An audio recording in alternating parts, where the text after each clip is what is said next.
نحمدہ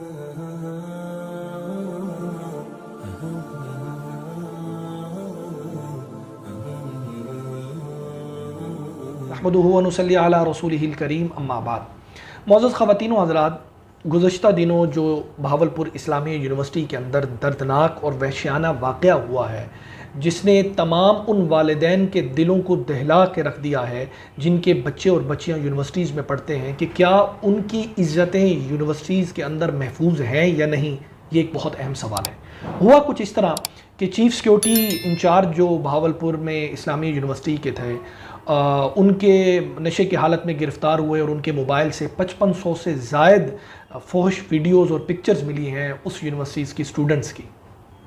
اور پتہ یہ بھی چلا ہے کہ ایک ڈپارٹمنٹ کے HOD کے موبائل سے 7200 سے زائد ویڈیوز اور پکچرز ملی ہیں فحش قسم کی، جو اسٹوڈنٹس کی تھیں اسلامی یونیورسٹیز کی۔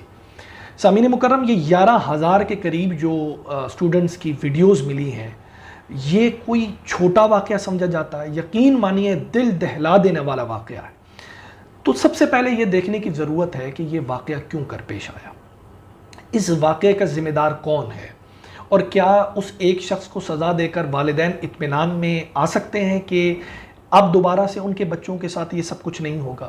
کیا ہم نے اس سے پہلے نہیں سنا کہ یونیورسٹیز کے اندر یہ سب کچھ ہوتا رہتا ہے؟ کیا ہم نے اس سے پہلے نہیں سنا کہ یونیورسٹیز کے اندر کس طرح نشہ آور چیزیں جو ہیں وہ بھیجی جاتی ہیں، اور کس طرح گزشتہ سال یا اس سے گزشتہ سال کی یہ رپورٹ ہے پنجاب کی کہ ایک فیصل آباد کی یونیورسٹی میں 50% سے زیادہ بچیاں جو ہیں وہ نشہ آور چیزیں جو ہیں وہ لیتی ہیں، آئس کے نشے کے اندر مبتلا ہے۔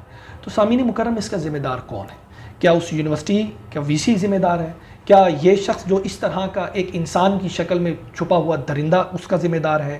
یا وہ مولوی صاحب ذمہ دار ہے جو مولوی صاحب ہر دوسرے دن یہ کہا کرتا تھا کہ یونیورسٹیز کے ماحول کے اندر جہاں بچے اور بچیاں اکٹھے ہوتے ہیں، میرے نبی کا فرمان ہے کہ جہاں ایک مرد اور عورت کو خلوت میں بٹھایا جائے گا، ان کے درمیان تیسرا شیطان ہوگا۔ یہ میرے نبی کا فرمان ہے۔ جو وہ مولوی ہمیں سنواتا تھا وہ اس کا ذمہ دار ہے، یا خاص طور پر وہ والدین ذمہ دار ہیں جن والدین نے اپنے بچوں کو ان یونیورسٹیز کے اندر تعلیم کے زیور سے آراستہ کرنے کے لیے بھیجا تھا، اور ان کے بچوں کی عزتوں کو اس طرح یونیورسٹیز میں تار تار کیا جا رہا ہے۔ یہ کوئی پہلا واقعہ نہیں ہے۔ سامعین مکرم، میں بھی انہی یونیورسٹیز کے ماحول کے اندر سے ہو کر آیا ہوں اور دیکھا ہے، قریب سے دیکھا ہے کہ یہاں کیا کچھ ہوتا ہے۔ ان سٹوڈنٹس کے ساتھ اٹھنا بیٹھنا ہوا ہے جو یونیورسٹیز کے سٹوڈنٹس تھے۔ تو کیا اس کی ذمہ دار وہ معاشرہ ہے جنہوں نے ان بچوں اور بچیوں کو ان یونیورسٹیز کے اندر کو ایجوکیشن کے اندر پڑھایا ہے؟ کون ہے اس کا ذمہ دار؟ سامعین مکرم، عام بات ہے کہ جہاں لڑکا اور لڑکی اکیلے ہوں گے، ان کو خلوت میں بھیجا جائے گا، وہاں یہ سب کچھ ہوگا۔ کیوں ہوتا کیا ہے؟ ہوتا کچھ اس طرح ہے یونیورسٹیز کے اندر کہ وہ سٹوڈنٹس جو نیڈی ہوتے ہیں، جن کے بچے جو ہیں وہ کوئی تعلیم میں بہت زیادہ ذہین نہیں ہوتے، یا وہ بچیاں جن کے جو اخراجات نہیں اٹھا سکتے اپنے اضافی، وہ بچے بچیوں کو وہاں کے ڈپارٹمنٹس کی طرف سے بلیک میل کیا جاتا ہے۔ ان کو کبھی نمبروں کے نام سے، کبھی ان کی ایبسنٹس کے نام سے ان کو بلیک میل کیا جاتا ہے اور کہا جاتا ہے کہ ہم تمہیں فیل کر دیں گے، اور ضد رکھی جاتی ہے ان سٹوڈنٹ سے جب تک کہ وہ ان پروفیسرز کی اور ان یونیورسٹیز کے انتظامیہ کے لوگوں کی ہوس کو قبول نہیں کر لیتے، اس وقت تک ان کو بلیک میل کیا جاتا ہے۔ یہ کوئی پہلی مرتبہ نہیں ہوا۔ سامعین مکرم، دوسرا سب سے بڑا المیہ کیا ہوتا ہے؟ دوسرا سب سے بڑا المیہ ان یونیورسٹیز کے اندر یہ بھی ہوتا ہے کہ وہ بچیاں جو عزت دار گھرانوں کی بچیاں ہوتی ہیں، جن کو والدین دوسرے بڑے شہروں میں بھیجتے ہیں تعلیم کے زیور سے آراستہ ہونے کے لیے، ان کو ہاسٹلز میں بھیجا جاتا ہے۔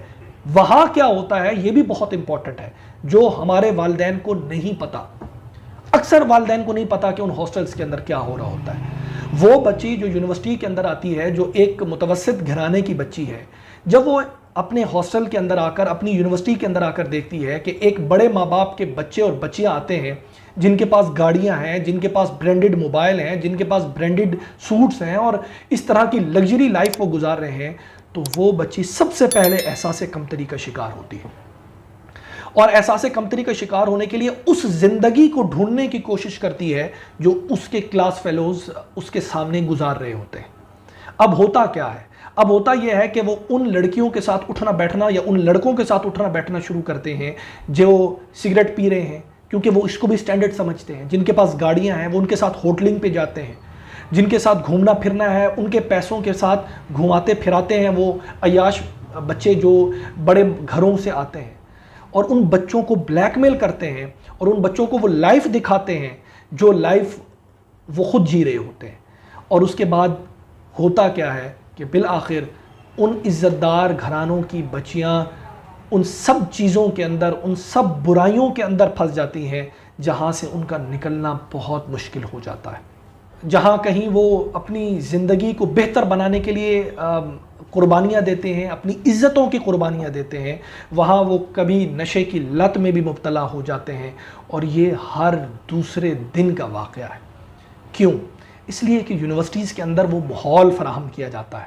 کبھی جو یونیورسٹیز کے اندر دن منائے جاتے ہیں، والدین کو صرف یہی پتہ لگ جائے کہ ان خاص دنوں کے اندر کیا کچھ ہوتا ہے، جہاں تعلیم نہیں ہوتی، جہاں کبھی 14 فروری کو ویلنٹائن ڈے منایا جاتا ہے، جہاں کبھی ثقافتی دن کے نام پر جو بے حیائی ہوتی ہے اس کو پھیلایا جاتا ہے، جو کبھی ہولی کے نام پر دوسرے مذہب کے جو خاص دن ہوتے ہیں ان کو منانے کے اوپر جو چیز کی جاتی ہے، یہ کیا والدین کی ذمہ داری نہیں ہے کہ وہ اپنے بچوں پر نظر رکھیں؟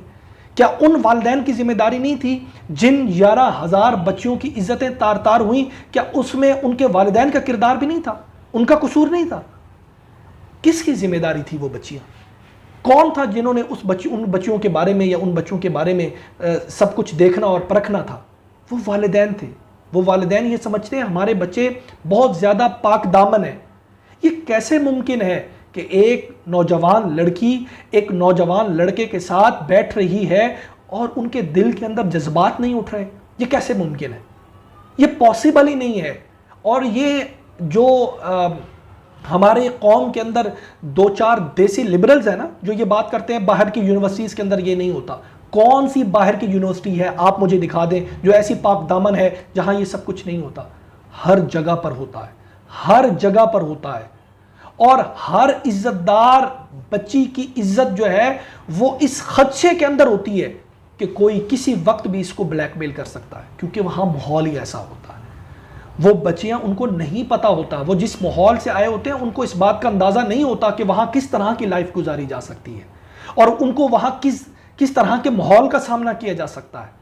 یہ والدین کا کام تھا کہ وہ ان بچوں کو سمجھائیں اور بتائیں کہ بچے آپ کو وہاں کس قسم کے حالات پیش آ سکتے ہیں۔ کیا ان کے والدین ان ماحول سے نہیں گزر کر آئے؟ تو ان کی اس ذمہ داری کے اندر پھر کہا جاتا ہے کہ جی یہ گورنمنٹ کی ذمہ داری تھی۔ گورنمنٹ ان ذمہ داریوں کو پورا نہیں کر رہی جو ان کی ذمہ داریاں تھیں، وہ یہ کہاں سے پوری کر سکتے ہیں؟ وہ قوم کی بچیوں پر کہاں سے نظر رکھ سکتے ہیں؟ اس وقت بڑی یونیورسٹیاں نشے کا اڈا بن چکی ہیں، جہاں آئس نشہ چل رہا ہے۔ وہ سگریٹ اور چرس کے نشے بہت پرانے ہو چکے ہیں۔ یونیورسٹیز کے اندر برملا طور کے اوپر آئس کا نشہ چل رہا ہے، پارٹیز ہو رہی ہیں، کہیں فارم ہاؤس پہ پارٹیز ہو رہی ہیں، اور وہاں سٹوڈنٹس اکٹھے ہیں، میل اینڈ فیمیل۔ آپ بتائیے اس ماحول کے اندر سے کس کی عزتیں بچیں گی؟ کون ہوگی ایسی قوم کی بیٹیاں جن کی عزتیں اس ماحول کے اندر سے بچیں گی؟ سامعین مکرم، تعلیم بہت ضروری ہے، لیکن اس تعلیم سے زیادہ قوم کی بیٹیوں کی عزتیں زیادہ افضل ہیں اور زیادہ ضروری ہیں۔ یہ تمام والدین کو سوچنا ہے، اور تمام والدین کو اپنے بچوں کے اوپر نظر رکھنی ہے، اور ان کو اس بات کی یقین دہانی کروانی ہے کہ وہ اکیلے نہیں ہیں، ان کے والدین ان کے ساتھ کھڑے ہیں۔ اور یونیورسٹیز کے ان ماحول پر خدا را نظر رکھیے۔ یہ جو اسلامیہ یونیورسٹی میں ہوا ہے یہ تو قدرتی طور پر باہر آ گیا، یہ اب سے نہیں ہو رہا تھا، یہ کئی سالوں سے ہو رہا تھا۔ یہ جو 11,000 بچیوں کی عزتیں نیلام ہونے لگی تھیں یا لگی ہیں، یہ کون تھی؟ اور کیا آپ کو لگتا ہے کہ یہ 1-2 مہینوں کی کہانیاں تھیں، 1-2 سالوں کی؟ نہیں، یقیناً یہ کئی سالوں کی کہانیاں۔ اور ہر یونیورسٹیز کے اندر ایسے درندے پائے جاتے ہیں جو اس طرح کی کمزوریوں سے فائدہ اٹھاتے ہیں اور ان بچیوں کی عزتوں کو تار تار کرتے ہیں۔ اللہ رب العزت ہماری قوم کی بچیوں کی عزتوں کو محفوظ فرمائے اور والدین کو عقل سلیم عطا فرمائے۔ وآخر دعوانا ان الحمدللہ رب العالمین۔